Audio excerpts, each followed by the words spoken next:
میرا پیارا نبی کتنا پیارا نبی، ساری دنیا کا ہے وہ دولہا۔ بسم اللہ الرحمن الرحیم۔ محترم سامعین کرام، آج جن آیتوں کا ترجمہ ہوگا ان آیتوں میں سب سے پہلی آیت بہت ہی اہم پہلو اور اہم مسئلے کا ہے۔ ایک اصول یہ سمجھ لیا جائے کہ اللہ رب العزت نے بہت سارے احکام نازل فرمائے اور بہت سارے حکموں پر عمل کرنے کا ہمیں حکم دیا گیا۔ ان حکموں میں دو پارٹ بانٹ دیے گئے، ایک اللہ رب العزت کا حق اور حکم اپنے بندے پر، جو بعض فرائض میں سے ہیں، بعض واجبات میں سے ہیں۔ اس کے کرنے پر اللہ تعالیٰ اجر کا وعدہ کیا ہے، نہیں کرنے پر اللہ تعالیٰ سزا دینے کا بھی وعدہ کیا ہے۔ مگر اس معاملے میں اللہ رب العزت اپنے شان کریمی اور شان رحیمی کی وجہ سے اختیار بھی اپنے ساتھ رکھا ہے کہ اصول تو یہی ہے کہ اللہ کا حکم جو بندوں پر ہے اس حکم میں کمی ہو جائے، اس حکم کے کرنے میں کوتاہی ہو جائے تو اللہ تعالیٰ با اختیار ہے، خالق، مالک، رب، رازق، سمیع، بصیر، جتنی صفات ہیں اس کے ناطے اللہ تعالیٰ سزا بھی دے سکتا ہے اور جزا بدلہ بھی دے سکتا ہے۔ یہ اللہ کی مرضی پر ہے۔ کبھی قہار اور جبار والی صفت غالب آئے گی تو بندے کی پکڑ فرما لیں گے، کبھی رحمان اور رحیم والی صفت غالب آئے گی تو بڑے سے بڑے گناہ پہ اللہ تعالیٰ معاف کر دے گا۔ یہ ہے اللہ کا حق بندے کے اوپر۔ دوسرا حصہ یہ ہے کہ ایک بندے کا دوسرے بندے پر حق، شوہر کا بیوی پر، بھائی کا بھائی پر، باپ کا بیٹے پر، پڑوس کا پڑوس پر، دوست کا دوست پر۔ یہ بہت سارے ایسے معاملے ہیں، آقا مالک کا ملازم پر، ملازم کا مالک پر، یہ بہت سارے ہیں۔ کیا بات کرتے ہیں یار، صرف بیٹھنے والی بات میں 10 منٹ کا حل لگا دیتے ہیں، ذرا سا کھسک جائیے کوئی بیٹھ جائیں گے۔ یہ حق ہے، مگر اس حق میں اللہ تعالیٰ با اختیار ہونے کے بعد بھی اگر اس میں کمی رہ گئی تو اللہ معاف نہیں کرے گا۔ اللہ بری الذمہ ہے، جیسے ہم لوگ کہتے ہیں وہ اپنا دامن جھاڑ لیا۔ اللہ تعالیٰ بھی قیامت میں کہیں گے کہ ہم اس میں کچھ نہیں کر سکتے، جس کا تم نے بگاڑا ہے، جس کو تکلیف دیا ہے، جس کو دکھ دیا ہے، جس کے حق کی ادائیگی میں کمی کیا ہے وہ معاف کرے گا، ہم اس میں کچھ نہیں ہے۔ ان تمام حقوقوں میں بندے کا ایک بندے پر جو حق ہے، ان تمام حقوق میں سب سے اہم حق یہ ہے کہ ایک ماں باپ کا اولاد کے اوپر، یہ سب سے بڑا اہم مسئلہ ہے۔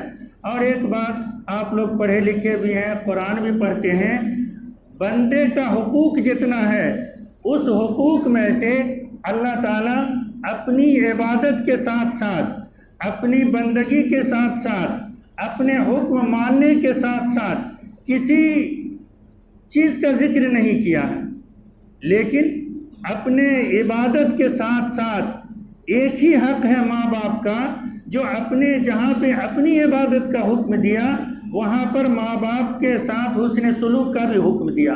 اس سے پتہ یہ چلتا ہے کہ جتنا اللہ کی عبادت ضروری ہے، جتنا اللہ کا ماننا ضروری ہے، بس ہو بہو اسی جیسا ماں باپ کی اطاعت بھی ضروری ہے اور ماں باپ کے ساتھ حسن سلوک بھی ضروری ہے۔ آپ کو یاد ہوگا، ترجمہ گزر چکا ہے 15ویں پارے میں، اللہ تعالیٰ فرماتے ہیں وَقَضَىٰ رَبُّكَ أَلَّا تَعْبُدُوا إِلَّا إِيَّاهُ۔ غور کیجئے گا کہ اللہ تعالیٰ نماز، روزہ، زکوٰۃ، کلمہ کے ساتھ ساتھ بیوی کا, رشتہ کا, بیٹا کا, بیٹی کا یہ ذکر کہیں نہیں کیا, بلکہ یہاں پر یہ ذکر کیا وَقَضَىٰ رَبُّكَ أَلَّا تَعْبُدُوا إِلَّا إِيَّاهُ کہ اللہ نے فیصلہ یہ کیا ہے کہ بندہ اللہ ہی کی عبادت کرے, اور اس کے ساتھ ساتھ اسی جگہ فرمایا وَبِالْوَالِدَيْنِ إِحْسَانًا اور ماں باپ کے ساتھ حسن سلوک کرے.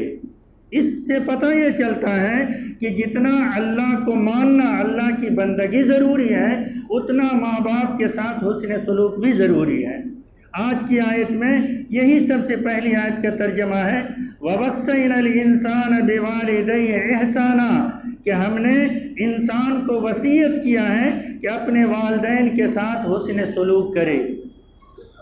ہم ایک پہلو کو یاد رکھتے ہیں, ہم ایک پہلو کو, ہر ماں باپ اس بات کی شکایت کرتا ہے کہ میرا بیٹا کمائی نہیں دیتا, میرا بیٹا اچھا کھانا نہیں دیتا, میرا بیٹا مجھ سے اچھے ڈھنگ سے بات چیت نہیں کرتا, مجھ سے ہدیہ تحائف کا معاملہ نہیں کرتا, میرے حکم کو نہیں مانتا. یہ صحیح ہے, لیکن اولاد کا بھی حق ہے ماں باپ کے اوپر کہ آپ نے اولاد کو بنایا کیسا, آپ نے اولاد کو تربیت کیسی دی. ایک تلخ حقیقت بتاویں آپ کو, آپ اپنے پر مت لیجئے گا, اس لیے کہ دنیا میں بہت کروڑوں کی تعداد میں مسجدیں ہیں, کروڑوں کے تعداد میں مدرسے ہیں, کروڑوں کی تعداد میں مولوی حضرات ہیں, کروڑوں کی تعداد میں بلکہ کئی گنا اس سے زیادہ یہ عوام ہے, مقتدی ہے, گرامین ہے, سب ہیں. آپ صرف کاری چک پہ معمول مت کیجئے گا, یہ بزرگوں کا تجربہ ہے, میں نقل کر رہا ہوں.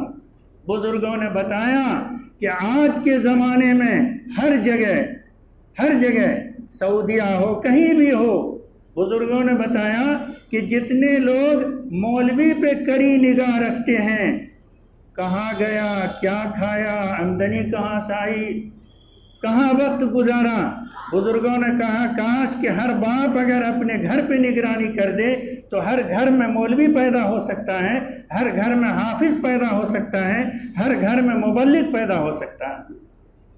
ایک مولوی مہنگی موبائل رکھ رہا ہے تو تلاش کی جاتی ہے کہ اتنا مہنگا لایا کہاں سے, اور ہم نے اپنے بچے کو پیسہ دیا بھی نہیں اور وہ بات بھی کر رہا ہے. ارے مولوی کہاں جائے گا, کوئی مقتدی بلائے گا اس کے گھر ہی پہ تو جا سکتا ہے. لیکن آپ کبھی اپنے بچوں کو نہیں تلاشیں کہ مغرب کے بعد, عشاء کے بعد 11 بجے میرا بچہ کہاں ہے, میرے سارے رشتہ دار گھر کے لوگ ابھی گاؤں میں موجود ہیں, میری بچی بات کہاں کر رہی ہے, میرا بیٹا کس کے ساتھ ہے. کاش کہ اگر سب اپنے گھر پہ دھیان دے دیتے تو آج ہر گھر میں امام اور مولوی, حافظ, مبلغ پیدا ہو جاتا. ہم دھیان نہیں دیتے, اسی لیے شرابی بھی بن جاتا ہے, جویری بھی بن جاتا ہے, بے دین بھی بن جاتا ہے. تو دونوں حق ہیں, اولاد کا بھی حق ہے ماں باپ پر, آپ اس کو اچھا بنائیے. عمر فاروق رضی اللہ تعالی عنہ کا زمانہ خلافت ہے. کیسا زمانہ, وہ عمر فاروق اس زمانے میں بھی یہ بات پیش آئی. ایک دفعہ حضور پاک صلی اللہ علیہ وسلم, حضرت عمر فاروق تشریف لا رہے تھے, حضور پاک صلی اللہ علیہ وسلم مسکرائے. ظاہر سی بات ہے, کسی آتا ہوا کو دیکھ کر کوئی شخص اگر مسکرا دے تو تعجب بھی ہوگی, اور اگر مسکرانے والا شخص اعلیٰ مرتبے کا ہے تو بڑی خوشی ہوگی. حضور صلی اللہ علیہ وسلم مسکرائے. سیدنا عمر فاروق نے پوچھا, اللہ کے رسول صلی اللہ علیہ وسلم, آپ پر میرے ماں باپ قربان, میری جان قربان, آپ کا چہرہ کھل رہا ہے, آپ کیوں مسکرائے؟ یہ عمر فاروق کی اہمیت ہے. عمر فاروق, حضور پاک صلی اللہ علیہ وسلم نے فرمایا, عمر فاروق میں دیکھ رہا تھا کہ شیطان گزر رہا تھا, لیکن جیسے ہی تم کو دیکھا تو وہ راستہ بدل لیا, اس لیے مجھ کو ہنسی آ گئی کہ عمر فاروق سے شیطان اتنا ڈرتا. یہ عمر فاروق اور ان کا زمانہ خلافت ہے. ایک بوڑھا باپ سیدنا عمر فاروق کے دربار میں مقدمہ پیش کیا کہ میرا بیٹا جوان ہے, بات نہیں کرتا, کھانا نہیں دیتا, پیسہ نہیں دیتا, میری خدمت نہیں کرتا. عمر فاروق بلائے اس نوجوان کو, نوجوان حاضر ہوا, کہا دیکھو یہ تمہارا باپ مدعی ہے, تم مدعا ہو، عمر کا خلافت یہ حکومت ہے، عدالت ہے، تم صفائی پیش کرو۔ تو اس شخص نے، اس نوجوان نے کہا کہ سیدنا امیر المومنین، یہ صحیح میرا باپ ہے، ہمیں اس کی خدمت کرنی چاہیے، لیکن ذرا بتائیے تو سیدنا عمر فاروق، کیا صرف باپ کا حق ہے بیٹے پر یا بیٹے کا بھی حق ہے باپ پر؟ کہا نہیں، دونوں کا ہے۔ کہا پوچھئے میرے باپ سے، یہ چلتی پھرتی راہگیر عورت سے شادی کیا، پہلی غلطی اس نے یہ کیا، دوسری غلطی، جب میں پیدا ہوا تو میرا نام جال رکھا، جیم عین لام، جس کے معنی آتے ہیں گندگی کا کیڑا۔ کہا امیر المومنین، جو بازاری عورت سے باپ شادی کیا اور میرا نام جال رکھا، جس میں صفت ہے گندگی کی، اس بیٹے سے باپ فرما برداری کی امید کیسے کر رہا؟ تو باپ کی بھی ذمہ داری ہے۔ اللہ نے فرمایا وَوَصَّيْنَا الْإِنسَانَ بِوَالِدَيْهِ إِحْسَانًا، کہ ہم نے انسان کو وصیت کیا ہے، حکم دیا ہے کہ اپنے ماں باپ کے ساتھ حسن سلوک کرے۔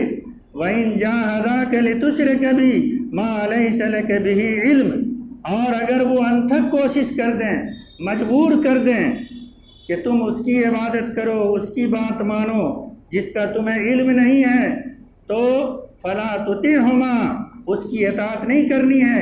یہ ایک واقعہ ہے، سعد ابن وقاص رضی اللہ تعالی عنہ ایسے صحابی ہیں 18-19 سال کی عمر میں اسلام میں داخل ہوئے، اور یہی ایک صحابی ایسے ہیں کہ حضور پاک صلی اللہ علیہ وسلم ان صحابی پر قسم کھایا، سعد پر، کہ سعد تجھ پر میرے ماں باپ قربان۔ سوچ سکتے ہیں کہ یہ سعد رضی اللہ تعالیٰ عنہ کتنے بڑے مرتبے کے صحابی ہیں کہ نبی اپنے ماں باپ کو قربان کر رہا ہے۔ یہ سعد رضی اللہ تعالیٰ عنہ، اور یہی ہیں کہ مصر میں دریا میں گھوڑا دوڑا دیا، دست تو دست دریا بھی نہ چھوڑے ہم نے، بحر ظلمات میں دوڑا دیے گھوڑے ہم نے۔ علامہ اقبال نے کہا سارے گھوڑے پانی سے پیدل نکل گئے۔ یہ صحابی ہیں، ان پر حضور صلی اللہ علیہ وسلم نے ماں باپ کو قربان کیا ہے۔ جب یہ ایمان میں داخل ہوئے، ان کی ماں، کہا بیٹا ماں کی خدمت، ماں باپ کی بات ماننا اللہ کا بھی حکم ہے، تم نے نیا دین قبول کیا، ہم تم سے دکھی ہیں، تم میری بات مان لو، ماں باپ کی اطاعت کرو، اس نئے دین سے پھر جاؤ، ورنہ میں نہیں کھاؤں گی، میں پانی نہیں پیوں گی۔ سعد ابن وقاص رضی اللہ تعالی حضور پاک صلی اللہ علیہ وسلم کے پاس تشریف لائے، کہا یا اللہ کے رسول، ماں کی اطاعت بھی ضروری ہے، ماں کی فرما برداری بھی ضروری ہے، ماں کو خوش رکھنا بھی ضروری ہے، لیکن میرے دین لانے کی وجہ سے میری ماں کھانا پینا چھوڑ دیا ہے، اب میں کیا کروں؟ یہی آیت نازل ہوئی وَإِن جَاهَدَاكَ لِتُشْرِكَ بِي مَا لَيْسَ لَكَ بِهِ عِلْمٌ فَلَا تُطِعْهُمَا، اگر وہ مجبور کرے شرک کرنے پر تو ماں باپ کی بات نہیں ماننا ہے، اللہ کی بات ماننا ہے۔ سعد بن وقاص رضی اللہ تعالی عنہ نے ماں کے سامنے جا کے کہا، بڑے دل گردہ کی بات ہے، کہا یا اماں، اے میری اماں، لو کانت لک مئۃ نفس، اگر تم کو 100 جان ہو جائے، 100 ماتو ہو جائے، 100 روح ہو جائے، فخرجت نفسا نفسا، ایک ایک کر کے تمہاری جان نکل جائے، ما ترکتو دینی، ہم اپنے دین کو نہیں چھوڑ سکتے ہیں، ان شئت کلی و ان شئت فلا تاکلی، تمہاری مرضی ہے کھاؤ یا نہیں کھاؤ، مگر ہم دین سے نہیں پھر سکتے ہیں۔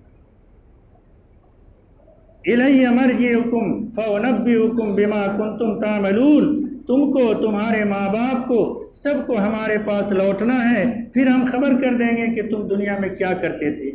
والذین آمنوا وعملوا الصالحات لندخلنہم فی الصالحین، جن لوگوں نے ایمان قبول کیا، عمل صالح کیا، ہم ان کو ضرور بھی ضرور نیک لوگوں میں داخل کریں گے، دنیا میں بھی اور آخرت میں بھی۔ وَمِنَ النَّاسِ مَن يَقُولُ آمَنَّا بِاللَّهِ فَإِذَا أُوذِيَ فِي اللَّهِ جَعَلَ فِتْنَةَ النَّاسِ كَعَذَابِ اللَّهِ، لوگوں میں سے کچھ ایسے ہیں جو یہ کہتے ہیں کہ ہم اللہ پر ایمان لائے، ہم اللہ پر ایمان لائے۔ فَإِذَا أُوذِيَ فِي اللَّهِ، ایمان لانے کی وجہ سے جب ان کو ستایا گیا، ان پر ظلم کیا گیا، ان کو تکلیفیں دی گئی، ان کے اوپر بہت سارے ظلم کے پہاڑ توڑے گئے، تو جعل فتنة الناس كعذاب اللہ، وہ دین سے ایسے پھر گئے، انہوں نے سمجھا کہ جیسے یہ لوگ ابھی ہم کو تکلیف دے رہے ہیں، قیامت میں بھی بس ایسے ہی تکلیف ہوگی۔ اللہ فرماتے ہیں وَلَئِن جَاءَ نَصْرٌ مِّن رَّبِّكَ لَيَقُولُنَّ إِنَّا كُنَّا مَعَكُمْ أَوَلَيْسَ اللَّهُ بِعَالِمٍ بِمَا فِي صُدُورِ الْعَالَمِينَ، تب کہتے ہیں کہ ہم تو تمہارے ہی ساتھ تھے۔ جب اللہ کی مدد آتی ہے تو یہ منافق کہتے ہیں ہم تو تمہارے ہی ساتھ تھے، ہم تو ان کے ساتھ ایسے ہی رہا کرتے تھے۔ اللہ فرماتے ہیں اولیس اللہ بعالم بما فی صدور العالمین، کیا اللہ کو اس بات کا علم نہیں ہے کہ سینے میں کیا چھپا رکھا ہے، ایمان یا نفاق، کفر یا اسلام، کیا چھپا رکھا ہے، یہ اللہ کو علم ہے۔ وَلَيَعْلَمَنَّ اللَّهُ الَّذِينَ آمَنُوا وَلَيَعْلَمَنَّ الْمُنَافِقِينَ، اور اللہ جاننا چاہتا ہے کہ ایمان والا کون ہے اور نفاق والا کون ہے۔ وقال الذين كفروا للذين آمنوا اتبعوا سبيلنا ولنحمل خطاياكم، یہ آیت ہم لوگ اس میں پڑھ جاتے ہیں۔ مکہ میں عمر ابن خطاب کو بھی یہی معاملہ پیش آیا، سفیان، ابو جہل، امیہ ابن خلف، یہ سب عمر فاروق کو جا کے کہا اور مسلمانوں کو کہا کہ دیکھو، ایک تو پہلی بات یہ سمجھو کہ قیامت ہوگی نہیں، اگر قیامت ہوگی بھی تو کوئی پوچھ گچھ نہیں ہوگا۔ دوسری غلطی یہ کیا اس نے کہ اگر ہو بھی جائے تو تمہارا بوجھ ہم اٹھا لیں گے۔ یہ مسلمانوں کو لالچ دیتے تھے کہ وہاں اگر عذاب ہو بھی جائے تو ہم چلے جائیں گے آگے کٹگرے پہ، تم کو بری کر دیں گے۔ اللہ تعالیٰ فرماتے ہیں وقال الذین کفروا للذین آمنوا اتبعوا سبیلنا، کہ جن لوگوں نے کفر کیا ایمان والوں سے کہتے ہیں کہ ہمارے راستے کی اتباع کرو، وَلْنَحْمِلْ خَطَايَاكُمْ، ہم تمہارے غلطیوں کا بوجھ اٹھا لیں گے، وَمَا هُمْ بِحَامِلِينَ مِنْ خَطَايَاهُمْ، یہ کچھ بھی ان کا بوجھ نہیں اٹھائیں گے، إِنَّهُمْ لَكَاذِبُونَ، یہ سراسر جھوٹ ہے، بہتان ہے، کچھ بھی نہیں ہوگا۔ وَلَيَحْمِلَنَّ أَثْقَالَهُمْ وَأَثْقَالًا مَّا أَثْقَالِهِمْ، یہ آیت بڑی سخت ہے۔ اللہ فرماتے ہیں ہاں ضرور وہ اپنے بوجھ کو بھی اٹھائیں گے اور اپنے ساتھیوں کا بوجھ بھی اٹھائیں گے۔ ساتھی کا مطلب کیا ہے؟ اللہ کے نبی صلی اللہ علیہ وسلم نے فرمایا من دعا الی ہدایہ، کہ جس نے کسی کو ہدایت کی طرف بلایا، فلہ العجر مثل اجور من تبعہ، کہ جس نے کسی کو نماز کی دعوت دیا، روزے کی دعوت دیا، زکوٰۃ کی دعوت دیا، قرآن کی دعوت دیا، جوئے شراب سے توبے کی دعوت دیا، اور وہ اس دعوت پہ لبیک کہا، تو جتنا جڑ میں یہ کہا اس کے ذریعہ سے آگے جتنی نیکیاں ہوتی جائیں گی سب میں اس کا حصہ ہوگا، سب میں۔ اور اگر برا کیا، ایک بات یہ بھی ذہن صاف کر لیجئے کہ اگر کسی کی شادی ہے یا کوئی مقدمہ لڑ گیا، چپ ہے، یا اس کو شہ دے دیا کہ تم مقدمہ کر دو، یا شادی ایسے بیکار لگ رہا ہے باجا کر لو، نہیں تو پیسہ ہم دیتے ہیں، یہ سب اس میں شریک ہیں۔ یا جس کو جتنی قدرت ہے کہنے کی، اگر خاموش ہو گیا، باپ کہتا کیا کریں، بیٹا بات نہیں مانتا ہے، باپ کو تو اتنا پاور ہے کہ اس کو آگ کر سکتا ہے، زمین سے محروم کر سکتا ہے، گھر سے نکال سکتا ہے۔ کتنے نوجوان کرائے پہ رہ رہے ہیں، یہ باپ کو پاور ہے، لیکن باپ کو باجا روکنے کی پاور نہیں ہے، باپ کو کسی اور چیز کو بیٹے کو سمجھانے کی پاور نہیں ہے۔ اسی کو اللہ تعالیٰ فرماتے ہیں وَلَيَحْمِلُنَّ أَثْقَالَهُمْ وَأَثْقَالًا مَّا أَثْقَالِهِمْ، کہ اس کے کہنے سے، اس کے کرنے سے، اس کی رضامندی سے، اس کے خاموشی سے، اس کے اشارے سے، اس کے مشورے سے دین کا کام ہوگا، سب میں حصہ ہوگا، برا کام ہوگا، سب میں اس کا حصہ ہوگا۔ سیدنا عمر فاروق رضی اللہ تعالی عنہ، ان کو اتنا مرتبہ کیوں ملا؟ جس دن وہ ایمان قبول کیا ہے، جس دن ایمان میں داخل ہوئے ہیں، تلوار لے کے آ رہے ہیں، صحابہ گھبرا گئے، حضور پاک صلی اللہ علیہ وسلم بھی بیٹھے ہیں، کیوار کے سوراخ سے نظر آیا کہ تلوار چمک رہی ہے، صحابہ ڈر گئے، عمر فاروق آئے، بیٹھ گئے۔ کئی قصہ ہے، کہیں پر یہ ذکر ہے، حضور نے فرمایا کہ عمر فاروق 100 اونٹ کا لالچ دیا گیا تھا، تلوار چمک رہی ہے، بیٹھ کیوں گئے؟ تم جس کام سے آئے تھے نعوذ باللہ نبی کو قتل کرنے، اپنا کام پورا تو کر لو، بیٹھ کیوں گئے؟ کہیں پر حضور نے یہ بھی کہا، ذکر ہے قصہ میں، کہ عمر فاروق کا دامن پکڑا اور کہا عمر ستاتے ہی رہو گے؟ عمر فاروق بیٹھ گئے اور ایمان میں داخل ہو گئے۔ صحابہ، نماز کا وقت ہوا، وضو بنائے، پوچھا اللہ کے نبی یہ کیا ہے؟ کہا یہ وضو ہے، بدن کو پاک کیا جاتا ہے، اور کہا اس کے بعد تو نماز پڑھی جائے گی۔ صحابہ چھپ کے پڑھتے تھے، ایک گھر میں چلے گئے، عمر فاروق نے پوچھا اللہ کے نبی آپ نے کہا نماز پڑھیں گے، سجدہ کریں گے، یہ لوگ تو اس گھر میں جا رہے ہیں۔ حضور نے فرمایا کہ عمر تیری قوم کعبہ میں نماز پڑھنے نہیں دے رہی ہے۔ عمر فاروق کہا کہ اللہ کے نبی کعبہ اسی کے لیے بنایا گیا کہ سجدہ کیا جائے۔ تلوار لہراتے ہوئے کعبہ میں گئے، اللہ اکبر کا نعرہ لگایا، نماز پڑھی۔ مفسرین نے بتلایا کہ اس سے پہلے کعبہ میں نماز نہیں ہوتی تھی، جب سے عمر فاروق نے نماز کو شروع کیا ہے، قیامت تک جتنے لوگ کعبہ میں نماز پڑھیں گے سب کا ثواب عمر فاروق کو ملے گا۔ عمر فاروق کو اسی لیے اتنا مرتبہ ملا، ایک رائے دیا تھا، اے اللہ کے نبی میرا جی یہ چاہتا ہے کہ عورتیں پردہ کر لیں، اب مسجد میں نماز پڑھنے نہیں جائے، اپنی خواہش ظاہر کیا تھا۔ کل ہو کے 18ویں سپارے میں عورت کے پردہ کے بارے میں قرآن کی آیت اتر گئی۔ یہ عمر فاروق وہ عمر فاروق ہے۔ اس لیے مشورہ اچھا دیجئے، اچھے چیز کی بنیاد ڈالیے، برائی سے بچیے، ورنہ دیکھنے میں تو ہے کہ میرے کہنے سے ایک کیا، لیکن یہ سلسلہ جہاں تک جائے گا اگر اس کا بوال پڑے گا تو وہ ہم پر بھی آئے گا۔ وَلَيَحْمِلُنَّ أَثْقَالَهُمْ وَأَثْقَالًا مَّا أَثْقَالِهِمْ وَلَيُسْأَلَنَّ يَوْمَ الْقِيَامَةِ عَمَّا كَانُوا يَفْتَرُونَ۔ اور قیامت میں ضرور سوال کیا جائے گا جو یہ لوگ دنیا میں نبی پاک صلی اللہ علیہ وسلم پر جادو کا، جھوٹ کا، سحر کا، قرآن کو بناوٹی چیز کہنے کا، یہ من گھڑت کا جو الزام لگاتے تھے، ان تمام چیزوں کا اللہ تعالیٰ سوال کرے گا۔ آج کی چند آیتوں کا خلاصہ یہ ہے، سب سے اہم آیت یہی ہے، ایک ہے حقوق العباد، کہ اللہ کے مقابلے میں کسی کا نہیں ماننا ہے اس آیت کے تحت، جبکہ حتیٰ کہ ماں باپ کے ماننے سے انکار کر دیا اللہ کے مقابلے میں، تو پھر اور لوگوں کا کہنا کیسے مانا جائے؟ یہ حقوق العباد ہے۔